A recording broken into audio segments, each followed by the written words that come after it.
E aí, meus queridos, estamos de volta para mais uma galera. Galera, a aula de hoje é muito 10.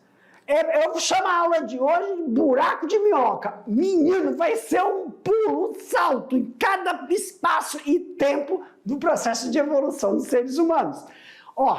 Só tá falando, professor, mas que coisa feia. Sejam todos bem-vindos à nossa aula. É um prazer estar aqui com vocês. E galera, manda lá a sua sugestão lá no nosso caixa de mensagem, ou então através dos professores presenciais. É um prazer estar aqui com vocês toda vez. E receber informações, receber os feedbacks é o que me faz estar aqui com vocês. A aula, Jefferson, volta para a aula, é a nossa aula 8.1. Meu diretor querido, bota na tela. Aula 8.1. O que nós vamos falar na aula 8.1, professor? Time geológico. O tempo geológico. As divisões do tempo geológico. Para isso, pessoal, vamos uma pequena introdução. O tempo geológico corresponde a uma escala cronológica que envolve os bilhões de anos do planeta Terra, desde a sua origem aos atuais dias. Que para mim, meu diretor, eu já vou alertando vocês. Cuidado, presta atenção, não pisca, meu querido.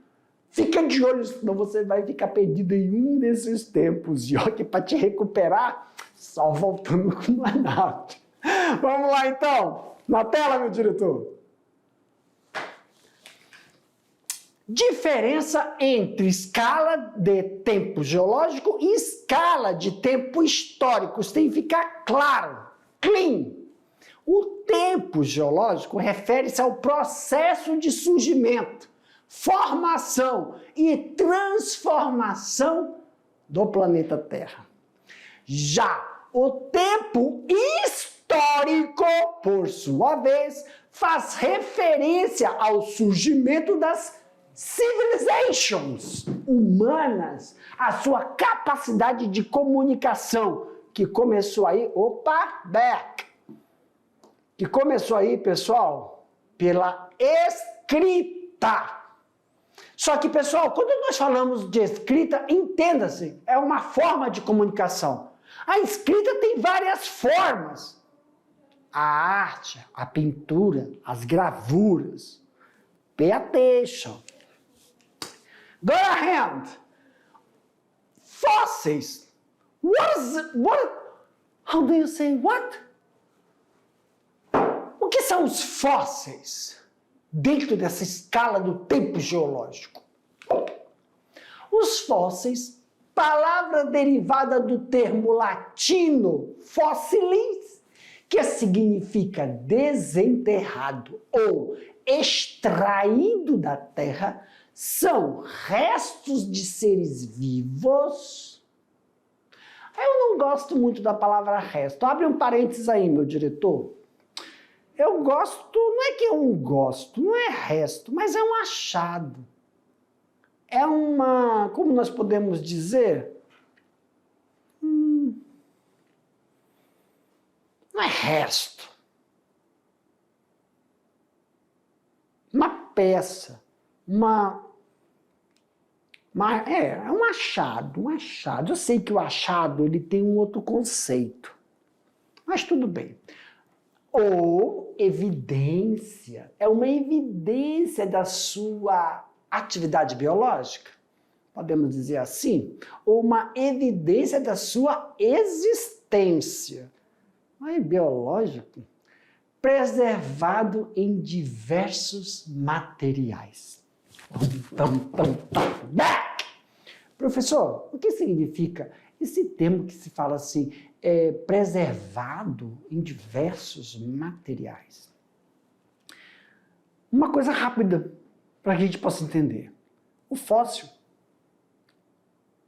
é uma evidência, é a representação de um ser vivo, seja ele de origem animal ou vegetal, que foi morto e que dentro do processo de fossilização ocorreu a mineralização, desmineralização da matéria orgânica sendo substituída pelos minerais que estavam ao seu redor.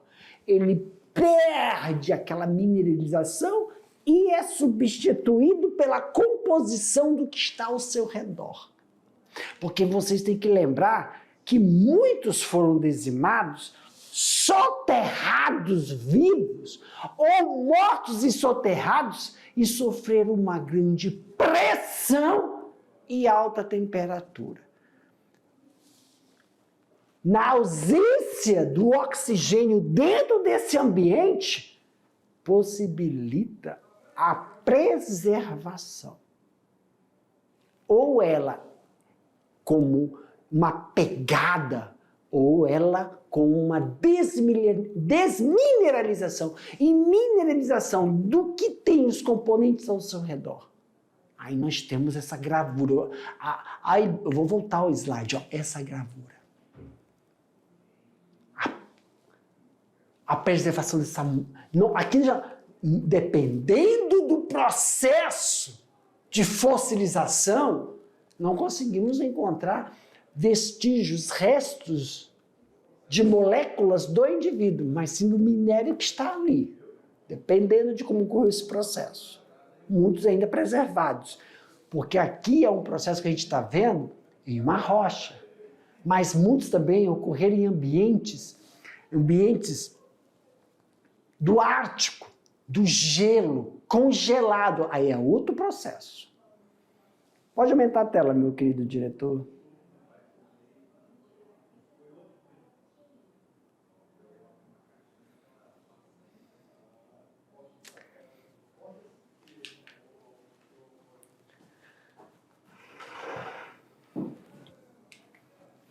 Essa preservação ocorre principalmente em rochas, se for o caso, gente.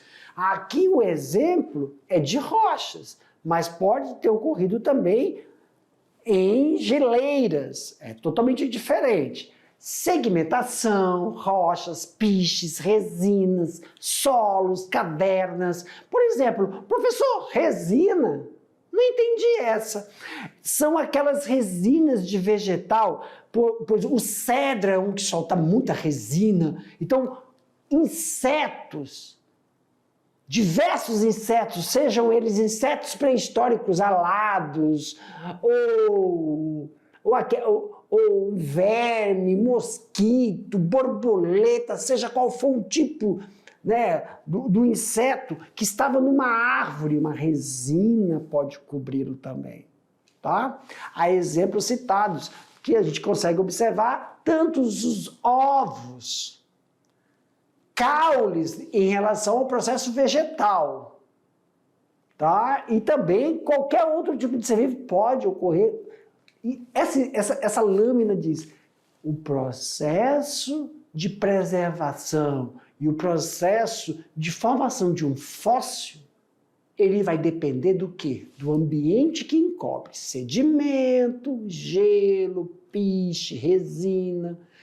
Sedimento é diferente de solo. A caverna, pois ele pode ter sido soterrado. Ele estava numa caverna, em um buraco. Caverna e buraco são diferentes. Então tem um solo, tem toda uma estrutura. E aí nós temos representações, porque muitos desse soterramento ocorreu no mar, no fundo do mar. Porque tem que lembrar que na época de várias teorias, as lavas vulcânicas entrando no mar pode solidificar ao contato e pode ocorrer esse processo. Aqui nós temos várias representações, tanto marinhas, a larva, né, do vulcão preserva esse processo. Divisão do tempo geológico. Como isso ocorre?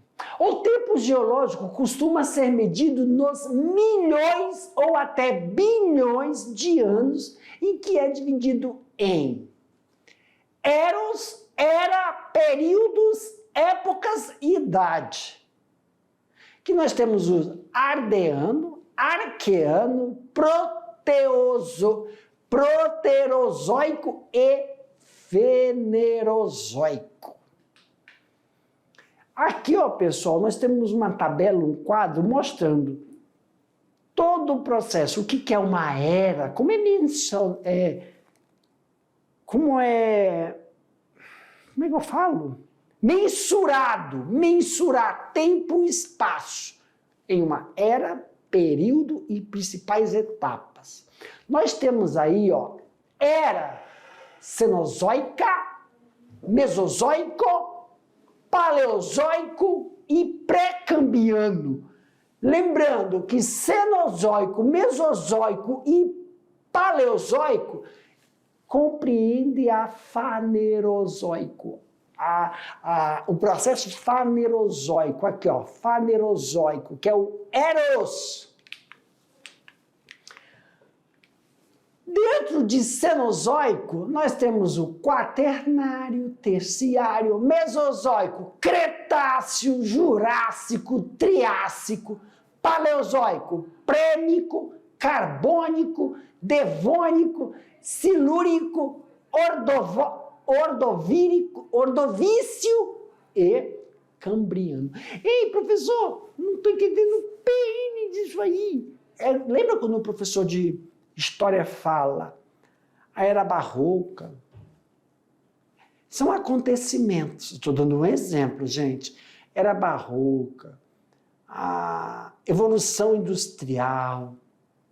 São períodos de acontecimentos ou cultural, social, que marcam um determinado período da evolução do comportamento humano em relação a um determinado tema, como o desenvolvimento industrial, conquistas. Não tem vocês, jovens, quando vocês assistem uma série, agora eu ia falar uma série de TV é Freuna, né? Quando vocês assistem uma série, aí lá naquela série tem um contexto, uma contextualização. A Era das Cruzadas, então tem uma contextualização. E dentro dessa contextualização tem um processo de reivindicação cultural, comportamental daqueles seres vivos que classifica ele dentro de um período.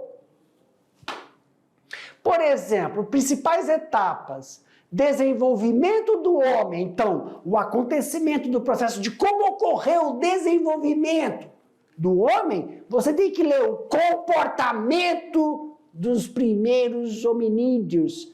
Deu aonde? No período Cretáceo. No período Quaternário da Era Cenozoica.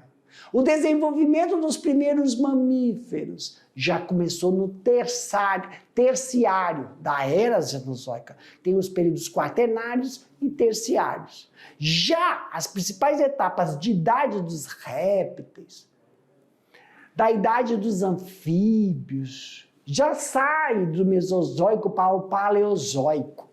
Os primeiros insetos, primeiras plantas terrestres, a idade dos peixes, devoniano, siluriano. Idade dos vertebrados, primeiros peixes, domínios dos trilobitas, que são transformações, modificações. Modificações em quê, professor? Modificações nas estruturas morfológicas desses animais.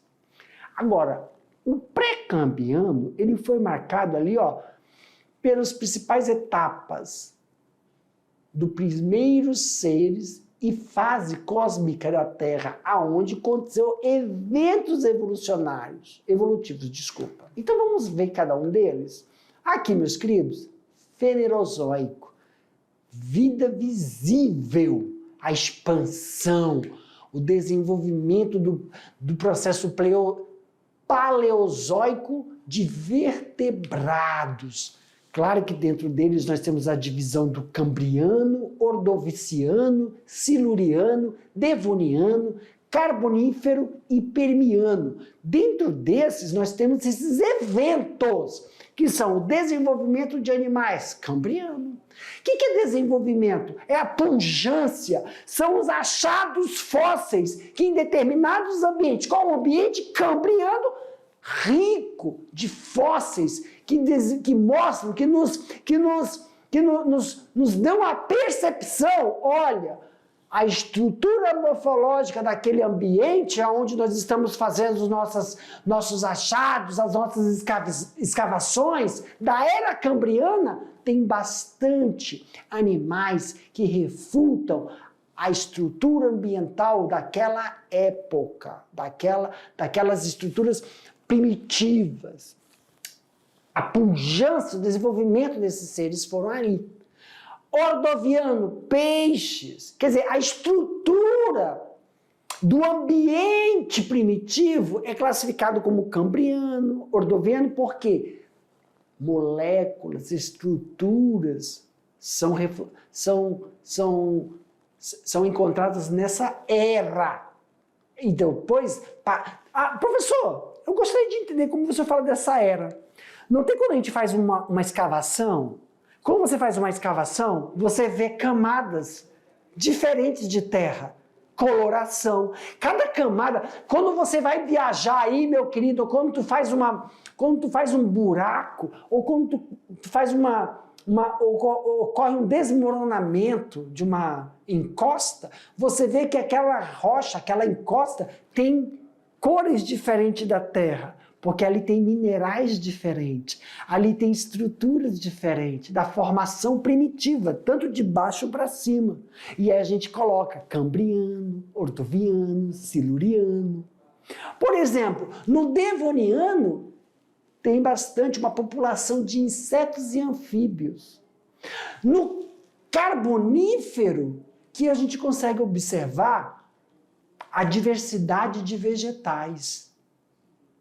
Já no Permiano, ocorre uma extinção. Por quê? Porque são lugares do planeta onde a gente consegue observar não só na posição, mas na composição de que ocorreu sim um impacto que promoveu a dizimação de seres vivos, e tem toda uma contextualização desse ambiente quando os paleontologistas realizam as suas escavações e comprovam a estrutura das moléculas, rochas e sedimentos que constituem o Permiano. Então nós temos aí também a era das extinções não só de mamíferos como de aves que existiam nessa época. Quando nós vamos avaliar o Mesozoico, nós observamos o Triássico, a era, a era Triássico era, mas a constituição da pujança. Pujança é o quê, professor? É a grande incidência, mas a grande é dose, né? A incidência é grande. Então, uma incidência de dinossauros primitivos, surgimento dos primeiros mamíferos após dos dinossauros, não conviviam junto, pelo amor de Deus, meus queridos. Não tinha, na época, dos primeiros dinossauros e a vivência de mamíferos humanoides primitivos, primeiros mamíferos. Jurássico, depois primeiras aves, Cretáceo, diversidade de mamíferos e vegetais. E, claro, da era Cenozoica, nós temos aí o terciário, a radiação de aves mamíferas. Radiação é o quê, professor? Imagina, quando a gente fala assim, um ponto, e desse ponto nós temos ramificações. Então, nós podemos falar que temos diversidade, não só de seres vivos, alados, aves, compreendam, alados. Por que alados, professor? Porque nem tudo que tinha asa voava. Então é bom colocar alado. mas aves em geral, mamíferos e plantas. Já no quaternário, evolução dos seres humanos. Extinção dos grandes mamíferos. Então, quando ocorre a queda de grandes mamíferos, quer dizer, não há pujança, não há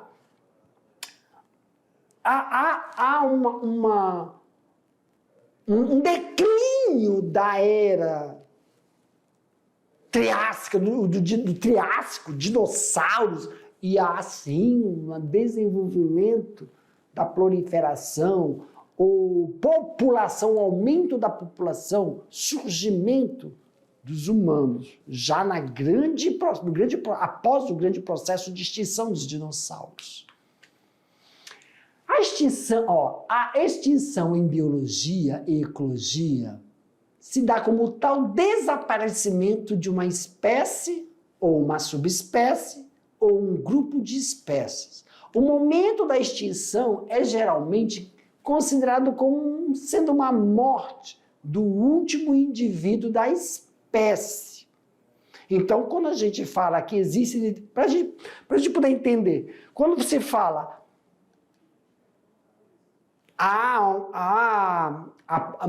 tem-se a possibilidade de extinção de uma determinada espécie, é porque o número de indivíduos que possibilitam a proliferação está abaixo do esperado. Então, eles correm risco de extinção. Porque determinadas espécies não se procriam de forma...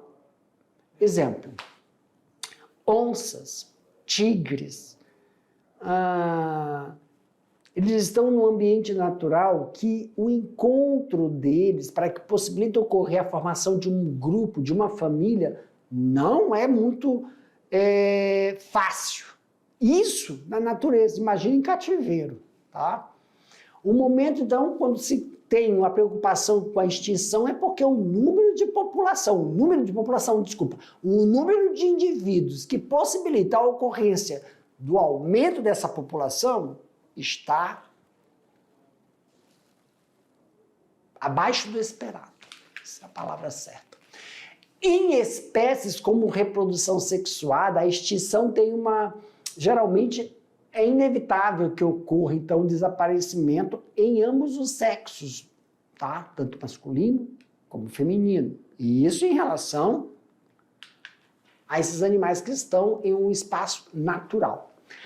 As épocas em que se restringiu o maior número de extinções foram as da transição do Paleozoico para o Mesozoico e do Mesozoico para o Cenozoico. Que aí nós temos, então, os processos de grandes mamíferos entrando em declínio. Claro que nós temos que levar em consideração que pequenos mamíferos, ao sobreviver, ocorre um processo evolutivo adaptação.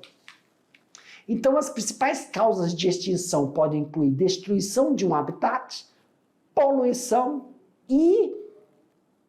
Quando a gente fala de predadores, é porque determinados predadores, se não tem a sua ausência, pode ocorrer a extinção de outros que favoreçam o processo de desenvolvimento de determinadas populações. A extinção pode ser causada por influência da capacidade de adaptação, condições ambientais diferentes, deslocamento por competidores na alimentação, aniquilação por outros organismos. Exemplo, gente, o homem. Existem diversos animais que estão em perigo de extinção, né? Aí o exemplo que nós estamos falando, o lobo, a onça pintada, águia americana, micro-leão dourado, tartaruga da Amazônia, arara azul e outros. Então, quando a gente fala isso, significa que a quantidade de macho e fêmea que possibilita a formação de um casal está abaixo do esperado, do que se espera para que tenhamos a formação de uma população. Professor, me dá um exemplo disso. Simples, meus queridos. Arara, vou dar um exemplo. As araras, principalmente a arara canidé, elas são monogâmicas. Se eu tenho um casal e o macho morre ou a fêmea, eles não constituem mais famílias. Então tem que tomar um cuidado, porque na natureza, cada indivíduo, cada exemplar tem a sua participação. É o macho ou a fêmea que cuida do filhote que está no ninho. E se um morre, ele não constitui mais família. Então, o número de indivíduos, quando vai diminuindo, aumenta o processo de risco. E aí ele entra em perigo de extinção. Qual o problema?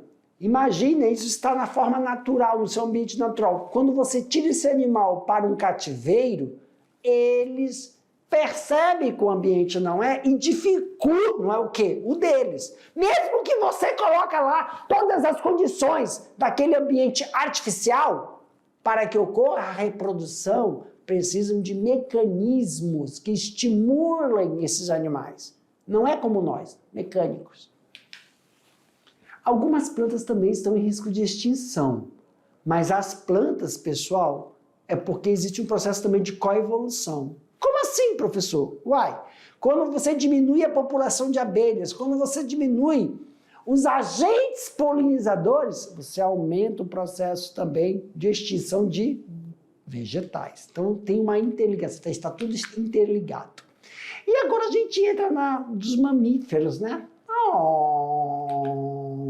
Agora, um pouco sobre os seres humanos, nós.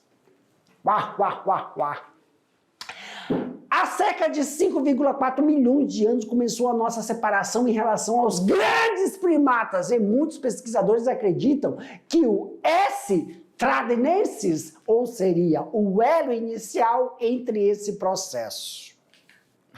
Em 2001, foi encontrado no deserto de Gujarat, República do Chad, um crânio fragmentado que supostamente era do tradenensis. Os sapiens, né?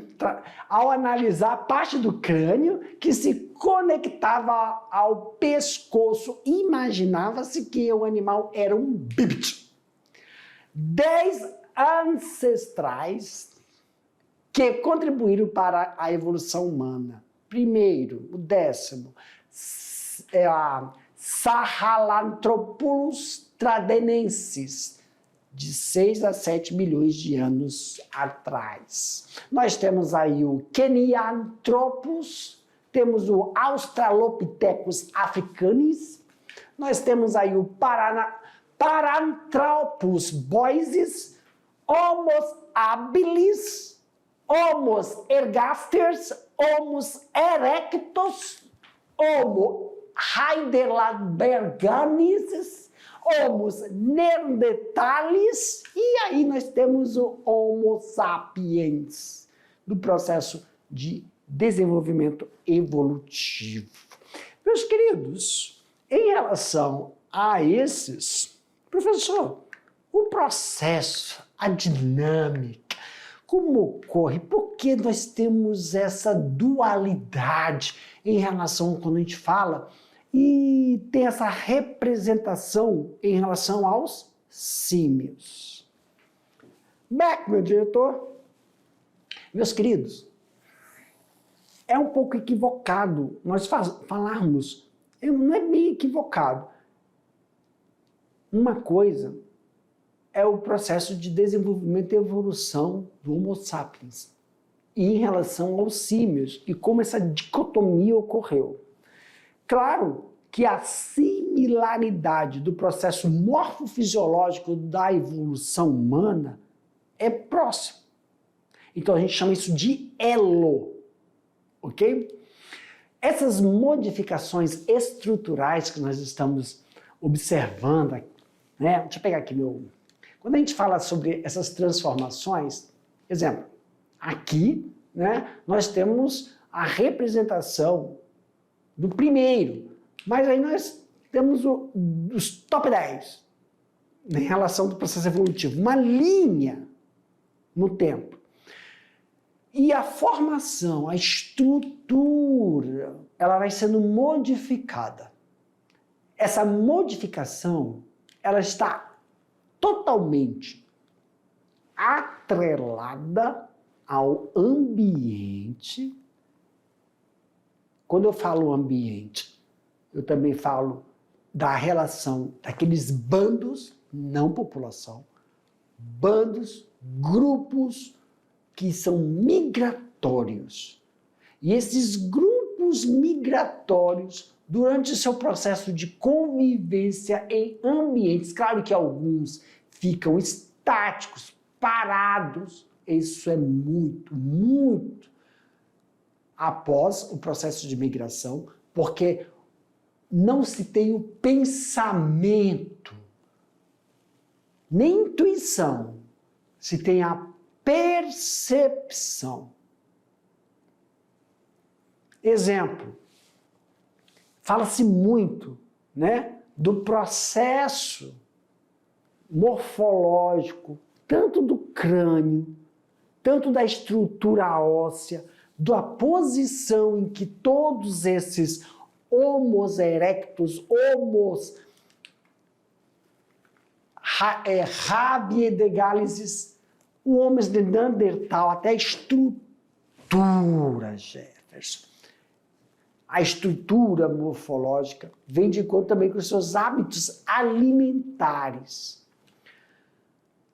Uma coisa que nós temos aí, né, nas nossas próximas aulas, quando a gente está apresentando essas eras cenozoicas, é mostrar que determinados ambientes favoreceram para esse desenvolvimento da percepção. Quando vocês têm a percepção de transformações ambientais simples, auxiliaram nesse desenvolvimento do que somos hoje. Percepção de que não é necessário eu sair de um lugar, de um ambiente, porque aquele ambiente, em um determinado período do ano, nem se tinha percepção de ano, mas de um determinado período, eu não tenho como me nutrir de alimentos vegetais. Porque o que a gente chama de estação do ano hoje, onde eu estava, não tem mais nutrientes de origem vegetal. E também não tenho de animal, porque os animais migram. E aí eu também tinha que migrar. Então, em um determinado território, um tempo, uma estação do ano, que não existia estação do ano, mas vamos falar de tempo. Onde eu estou, não tem determinados vegetais. Os vegetais atraem animais. E já como os animais têm isso na sua gênese, a migração, porque ninguém ensinou, isso é outra coisa. Os animais, eles migram conforme as estações.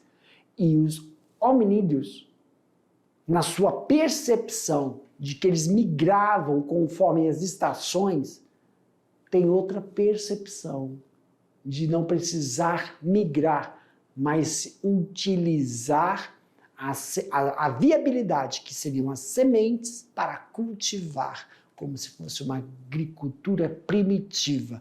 Porque se você cultiva uma agricultura primitiva, você tem como alimentar os animais que não precisam migrar. Por que o senhor está falando isso? Pois são percepções. Isso que faz o salto do processo evolutivo. Alguns grupos, ao migrarem, se expõem com a sua tribo, seu grupo, seu bando. Os guerreiros, as mulheres e os filhos. Os homens, mulheres, jovens e crianças, isso tudo migrando se expõe com aquele habitat inóspito. Agora, se você se fixa em um lugar e desenvolve, protege, aí tem diferenças. É nesse nível de percepção que, a partir desta nossa aula, nós vamos ver como é que se deu esse processo evolutivo. Ok? Meus queridos, é com isso que eu vou me despedir de vocês agora, mas daqui a pouco, ó, a gente volta para fazer aquele bate-bola, jogo rápido, porque vai ter o quê, professor? Atividade. Aguardo. Tchau.